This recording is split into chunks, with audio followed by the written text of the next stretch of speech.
one of only 16 of these built, right? Yes. This car's got some incredible history. Man, nothing sounds like a flathead. Rumble, rumble, rumble.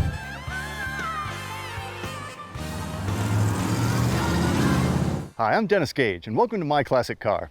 Well, this week we're in Kaysville, Utah to check out a few of Dwayne Ashmead's cars. Dwayne's got a really interesting collection, and all of the cars have to meet 3 criteria. They got to be sports cars, they got to be rare, and they got to be something that he thinks is cool. I respect all 3 of those criteria. And today he let me pick out a couple that I thought were particularly cool. A 49 Kurtis and a 51 Allard. This is going to be fun.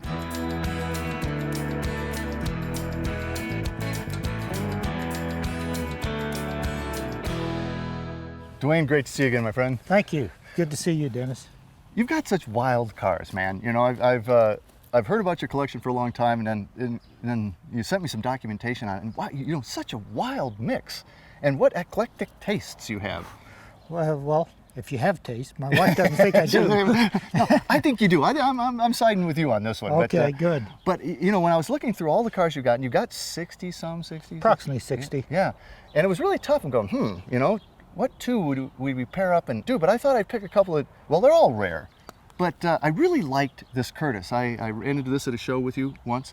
And this is a wild car to begin with. The model name of this was Sports Car, right? That's right. It was a Kurtis Sports Car. Exactly. But it's also got a very special history. Absolutely. So what's the story on this? This car here set a land speed record on the Bonneville Salt Flats in 1949. It went 143 miles an hour, and it was driven by the father of the hot rod movement, Wally Parks. And The one and only. Wally Parks. And it's just a cool car. I just like it. And you know, it's a great looking 2-seat sports car with a great Gage cluster. Yeah, the Gage cluster is a Stuart Warner Gage cluster. That's period correct. All of the Gages were made in the 40s. Yeah. Now, was that something made specifically for Kurtis, or? I don't think so. I think that Kurtis made the car to fit the Gage cluster. So it was something you could get from Stuart Warner. It was almost like a package. Yes. Here's your Gage cluster. I have seen advertisements in period magazines promoting this Gage cluster and using this car to do it. Wow, how cool is that? And it looks like it's got a telescoping steering wheel. It does. That's like way ahead of its time. Yes, it is. Man, well, this windshield almost looks a little Jaguar to me. Well, it might look that way, but it isn't. It was actually cast by Kurtis. The car was wrecked at one time, and the windshield was gone. But I was very fortunate. I found a replacement windshield with Frank Kurtis' son, Allard. Oh, you are lucky. It's got some interesting features. I mean, certainly the chrome stripe, not stripe, but the panel down the side. And then you got these wild exhaust tips here. Yeah, this is the only one of the cars that Kurtis put this on. I think that it was a design thing that he wanted to do to sell the cars, but he just didn't do it on any of the others. That was really miserable to reproduce. I bet. So, like, 2 pipes come into that? Yeah, it's a dual exhaust with 3 outlets. How wild. So it's Kurtis, and he used a variety of different engines in cars. What was used in this car? It was a Ford Flathead engine. The engine itself was actually built by Vic Edelbrock with the help of one of his engine builders, Bobby Meeks. Man, it was really an all-star cast. It was. It's really, it's amazing. Let's go look at that baby. Okay.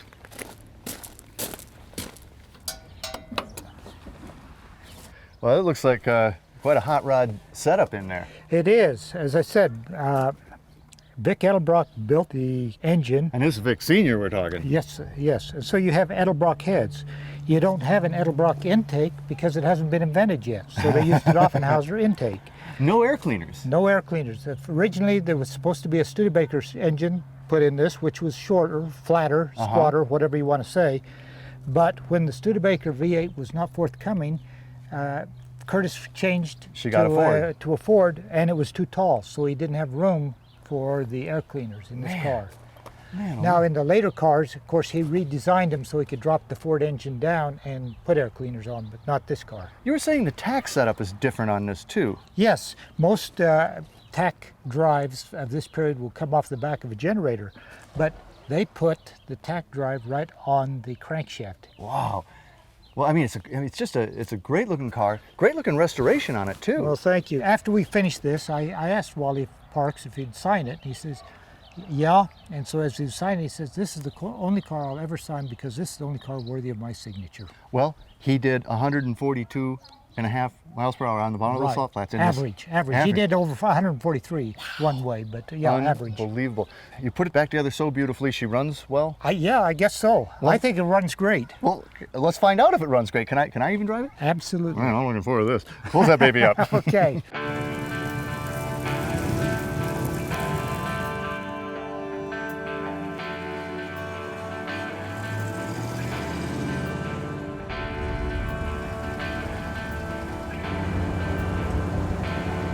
You know, this baby may look mild-mannered, but she's actually got some guts.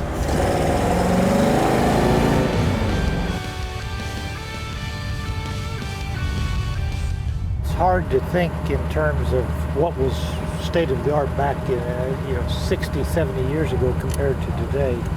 There isn't an antique or classic car, an old car that's as comfortable or reliable as a modern car. No. But the driving experience is what you're after. You know, everybody talks about, the good old days and boy, they don't make them like they used to. In a lot of respects, thank goodness. Yeah.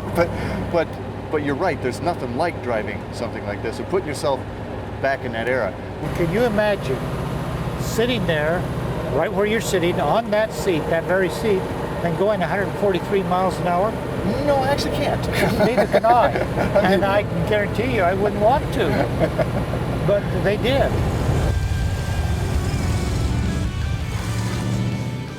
This is my test road. Oh, is it? I've driven it about 80. And that's the maximum that I've driven it, but it has more to go. I just didn't have more road to go. Man, that's probably a good thing, actually.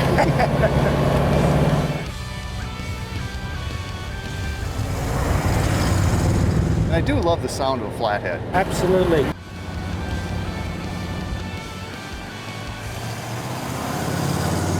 When you tear into a car, Dwayne, I mean, you do pretty serious restoration on things. Everything is original.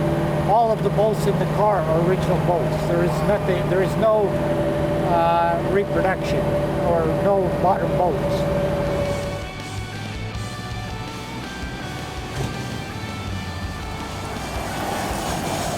I tell people when they say, well, you spend a lot of money on this, and I said, yeah, but Las Vegas is an hour away by air, and I can't put a nickel in a slot machine. I'm the same way. But I'd rather put my nickels into the cars. Yeah, the car hobby, the whole thing, it's a disease. It's incurable, but it can be managed with lots of money.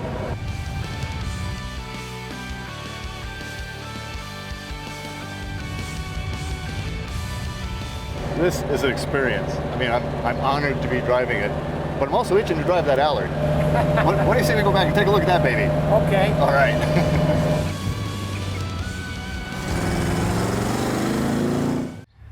Well, that Kurtis is a pretty sweet little sports car, and it is a sports car. It is a sports car. It drives like a sports car. I like that baby. So do I. We didn't quite get to 142. No, we didn't. But that's probably a good thing. All right, well, let's talk about another sports car. Okay. This is an Allard, but when I think of Allard, I tend to think of something that's even gnarlier looking than this, the J2. This is a what? This is a K2. A 51 K2. Exactly. Which looks much more elegant, because those were, I mean, the J2s are pretty, like I say, in-your-face race cars. Bicycle fenders, cycle fenders and stuff. Now you got these beautiful swept front fenders. Right. It's basically the same car as the J2 with more elegant body. Yeah.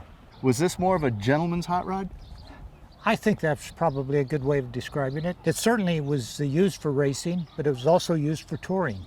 So this is a 51, and is it a steel body car? No, it's aluminum. The whole thing? The whole thing. Wow. It's my understanding they did not have presses. They took bucks and hammers and just started pounding. So this fender wouldn't necessarily fit on another K2. That's probably right. Because everyone seems to be hand built. Wow. And now this grille too. I mean, this is a pretty nice looking. I agree with you. So how about the ports too?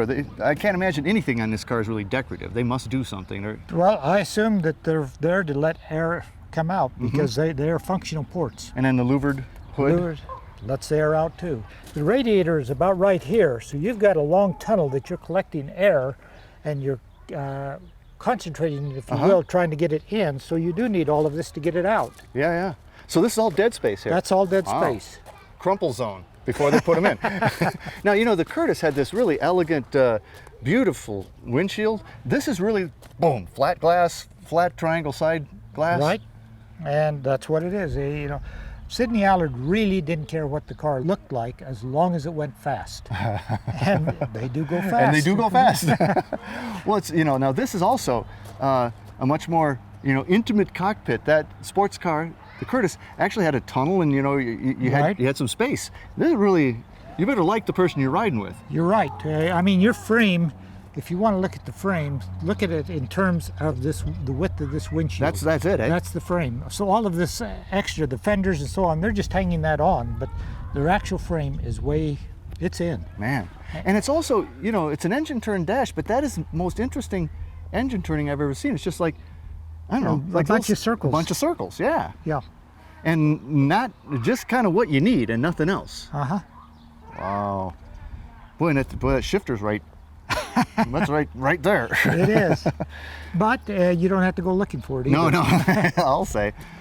And then, you know, beautiful swoop down here, slopes down to very delicate bumpers. Mm-hmm. I mean, they wouldn't protect a heck of a lot. In fact, I think the trunk handle sticks out farther than the bumper does. It probably does. I've never noticed that, but you're probably right. Now, is this another one that you had to restore? I mean, that the Kurtis had been wrecked and everything, but No, I didn't restore this. it's pretty original then? Pretty original, yeah. Wow, how many It miles? only has about 35,000 miles on it. Well, that's not bad. Wow. No.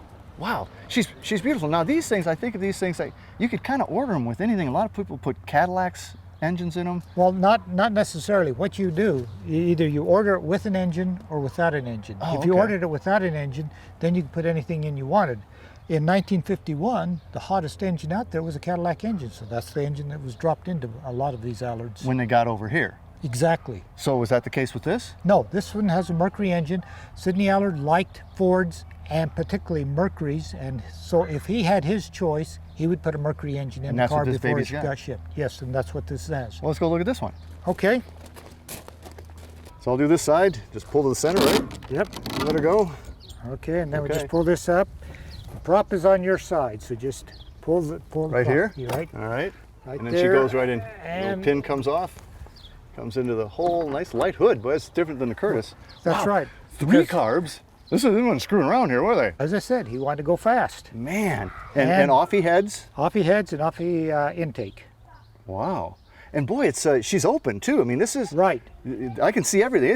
This is a pretty raw race car. It Yeah, still is. there's no weight to the car, really. To your knowledge, has it ever been raced? It's been raced on the back roads, but You hear tell. I've heard that. I've heard that. Yeah.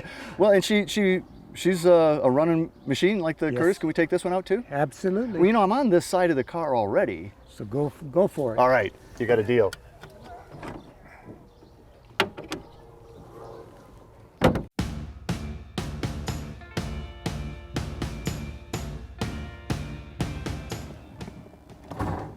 Uh-oh.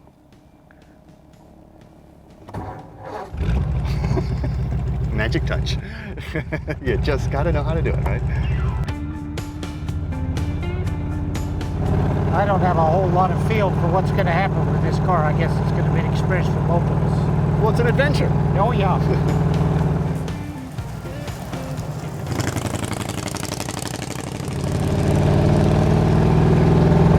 Those poplar trees make a great sound reflector.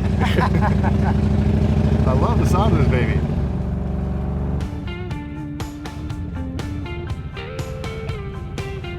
Boy, she's different than the Kurtis though. Oh yeah. Wow. The nickname for an Allard is the Blacksmith's Revenge. And they are kind of crude. They are different to drive. Pretty raw. Yeah. Yeah, pretty raw.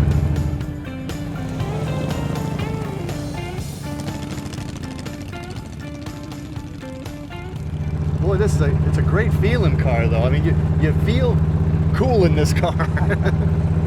Well, it's a fun car. It's not a bad car. It's just different. Yeah.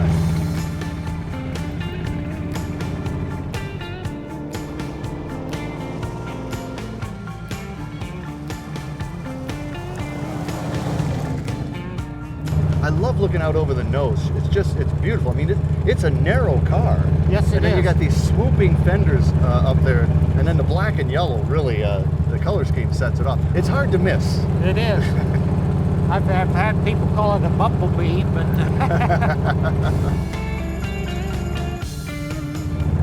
And did they all have the leather hold down strap? yes, they did. There were no latches. So that's it, eh? That's it. Oh.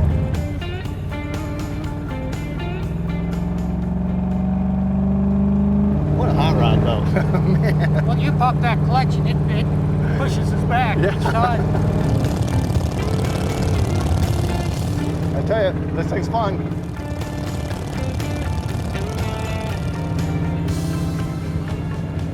So until our next meeting, remember, honor the timeless classics. I'm Dennis Gage. Happy motoring.